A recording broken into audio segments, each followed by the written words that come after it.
¿Qué pasa, mi gente? How you doing? Today we're talking about the future of performance marketing is personal branding, and why. Let's talk first about like what performance marketing is. It's essentially the process of marketing to get a result. It's very simple. Like it's like people want to make it super extravagant, super messy, super long, but it's literally takes like 2 seconds to explain. It's literally the process of marketing, the process of making known to make a result happen. Okay. My name is Pedro Millan. I'm literally a digital marketer and storyteller and all the what wazoo's SMMA owner with more than 50 million views. And on top of that, 100 appointments set and a Grammy to my name. And today we're going to be talking about a personal branding and why it's the future of performance marketing. So let's look at the numbers. First of all, why a personal branding, right? First of all, the thing that has to take into consideration is credibility, right? So 65% of people trust online searches to learn about individuals or businesses. This is coming from Edelman Trust Barometer. You can literally check this out. You don't have to ask me. You can check this out on Google. And here are some other numbers. Trust is 92% of people trust recommendations from others more than from businesses, from Nielsen, right? Like just imagine when you have somebody that's like one of your favorite content creators on the planet and they just happen to recommend like a specific product or service. And then obviously you're going to go into the transaction a bit more trustworthy or a bit more willing to make the buy in order to make it happen because you trusted somebody to give you the best result. Does that make sense? And it's the same thing with your friends, like recommending like their favorite burger place is like awesome. I like burgers, you like burgers. Here's a recommendation for a burger place. Duh. Next thing is top of mind. So with personal branding, people with a strong online presence and personal brand are 40% more likely to get job offers, speaking invitations, and partnerships. And that's from LinkedIn. It doesn't matter where you go online. If you find somebody with a huge personal brand, like a huge following, a lot of audience behind their brand overall, they're going to get opportunities from other people just because they're known in the whatever place that they're known, whatever industry, right? So it's kind of obvious. I mean, there's no discussion there. And then on top of that, with personal branding, in shared content shared by individuals gets 8 times more likes, comments, and shares than content from companies, right? That's why you see like Elon Musk has more followers than Tesla, or like Tim Cook has more followers than Apple. Make it make sense. And the last thing here, like last credential, is that it's just real, right? So like 86% of people say that they support brands that feel real and honest, and that's from Stack LA or Stackla, and that's basically why we have so many founder-based brands that are literally popping off right now, especially within the e-commerce space, where they're literally just like the founder is there making content on the basis of the brand overall, like Gymshark, for example, and then just being the face of everything and making sure that they're at the forefront of their product or their service or whatever it is that they're trying to sell. So, by the way, if you found this helpful and if you want more one-on-one help, just click the link below in the first link in the description and I'll literally be able to help you out so you can book a call and we figure out how to help you develop your personal brand. Otherwise, make sure to like and subscribe because I put videos out like this every single day and you don't want to miss them. Anyway, let's go to some examples of specific companies all over the place in the Fortune 500, or at least like up there in the millions, that have a personal brand, like Tesla, Elon Musk, Chamberlain Coffee, Emma Chamberlain, Virgin, Richard Branson, Mr. Beast's tiger, Mr. Beast, or lion, or whatever that cat is. Apple, Steve Jobs, but now it's Tim Cook, right? Rare Beauty, Selena Gomez, right? And the list goes on. And on top of that, what does this mean? Like all this stuff happening and all these people like associated with these specific brands and companies, what does this mean? Well, in the past year, I went to 2 conferences where I met 2 amazing people who are absolutely killing it at making content for some of the people that we watch on a consistent basis, like Cody Sanchez, Modern Wisdom, Alex Ramosi, et cetera, et cetera, et cetera. And what their predictions are the following. First, let's start with Ryan McGinn, who's on short form. The content predictions that Ryan gave at the Attention Summit that I went to was that authenticity kills, like literally everything. What's more important right now is that a lot of people are making AI-based content and they're just trying to put more low effort into the content that they make, but it seems like AI slop and people have seen and said this term all over the place. So what really is actually generating views for a lot of people, and it doesn't matter, is just the amount of conviction in what you say and what you believe in based off your brand messaging, based off of your mission statement, based off of like your hallmark ideas based upon the companies that you serve and your company overall, and providing authenticity. But authenticity can only come from the amount of convictions that you have based on those ideas. Does that make sense? Yes, it does. And then the second thing is Adley Kinsman, right? So she makes a billion views happen every single month. And her thing is mainly just showing up on camera. It's the associations that people make you with your business. It's like tying this thing and tying you to that thing. Does that make sense? For example, like Raising Cane's, very famous chicken brand and fast food restaurant, they literally did a campaign with Post Malone, right? So now, and this was back like 2 years ago, and it was super successful. It was like uber successful that they had the campaign in Utah and they made millions of dollars from it. But the only reason why people who were not initially introduced to Raising Cane's, they weren't introduced to it until Post Malone came into the picture. And a lot of people like Post Malone, especially his music and everything that he does. So they basically just attached his notoriety, his personal brand. Can I get an amen? His personal brand to an already working brand.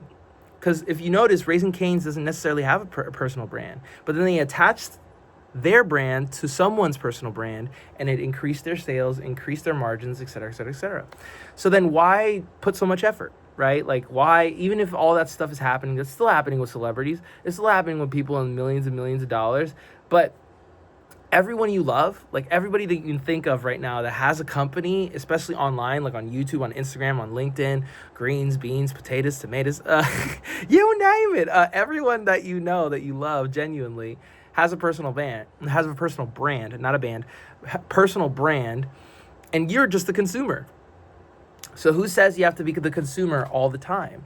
So the question that you're probably asking yourself right now is thinking like, oh, how do I develop my personal brand? You're so right, Pedro. Well, here's the thing. It's just that more so than anything else, I don't care what anybody says, especially if you're starting out with a personal brand, volume destroys everything, okay? Even Alex Ramosi says it. Shout out to Alex Ramosi. He says a volume negates luck. And I say volume overtakes everything. Like it destroys everything. It takes care of everybody's problems. Volume will always be the answer for me.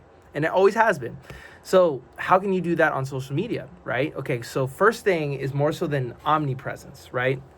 A lot of people are like, focus on one platform, this, that, and the third. And it's just like, yes, absolutely. Focus on one platform, but then make sure that you're taking into consideration other platforms as well and using third-party software in order to post multiple videos to multiple different platforms.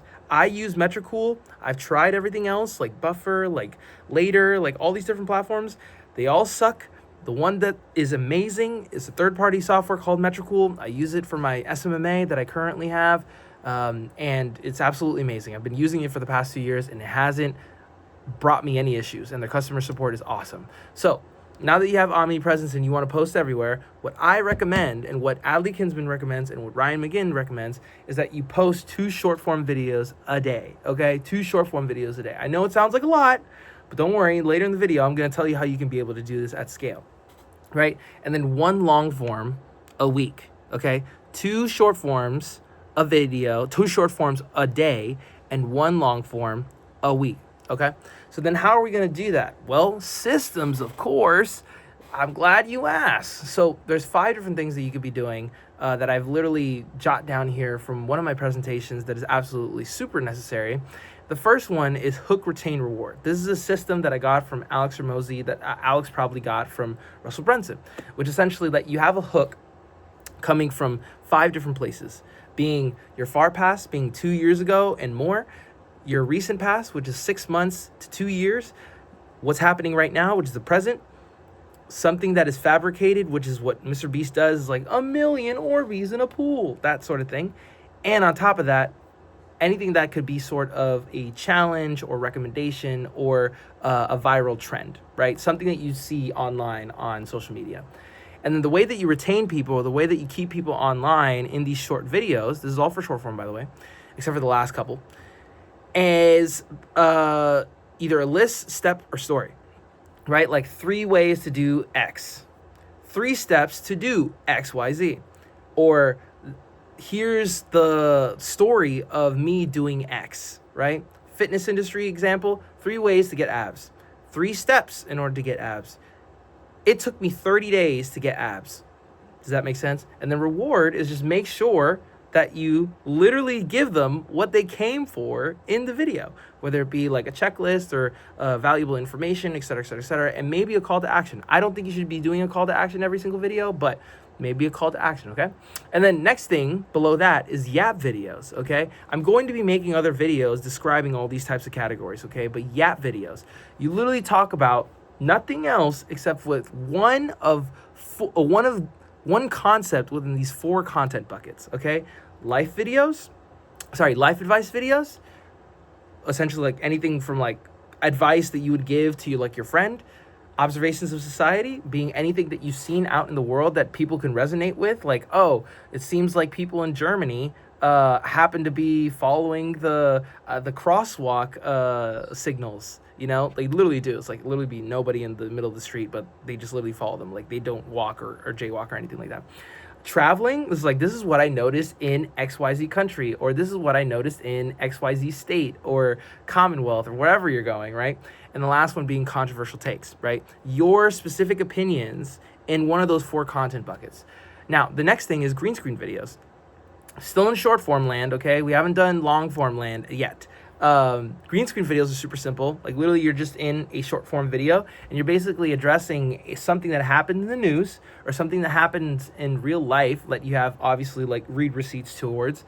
And I use the example of like, oh, tariffs, right? Like, cause the tariffs, as recording this is 2025, the tariffs has just happened in April, and you could be like, let's say in the photography industry, it's just like, the tariffs are happening. This is how it can affect you, or this is how it's going to affect the photography industry, blah, blah, blah, your lenses, and then you go and get into it, right? This is essentially providing visual context for your videos when you're making those either YAP videos or videos that you're just spreading your opinion. And the last thing in short form that you could be doing, especially in long form too, is vlogging. Bro, all I have to say is just Casey Neistat. If you're on YouTube right now watching this, just Casey Neistat. Just literally, the man's literally made 800 vlogs, okay? 800 vlogs. So literally almost, actually more than 2 years, 2 years and some change of vlogging. Crazy, right? And the last thing is emulating, using what works. Stuff that has already been posted, do the same thing, but your own spin on it.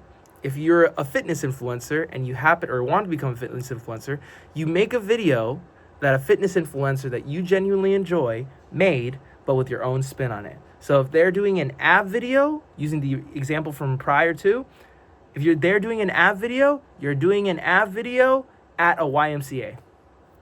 Or you're doing an ab video as a talking head video with 2 clips with you in the gym and also just literally talking at the same time. If they're doing an ab video, you're doing it in multiple different gyms. Does that make sense? Okay.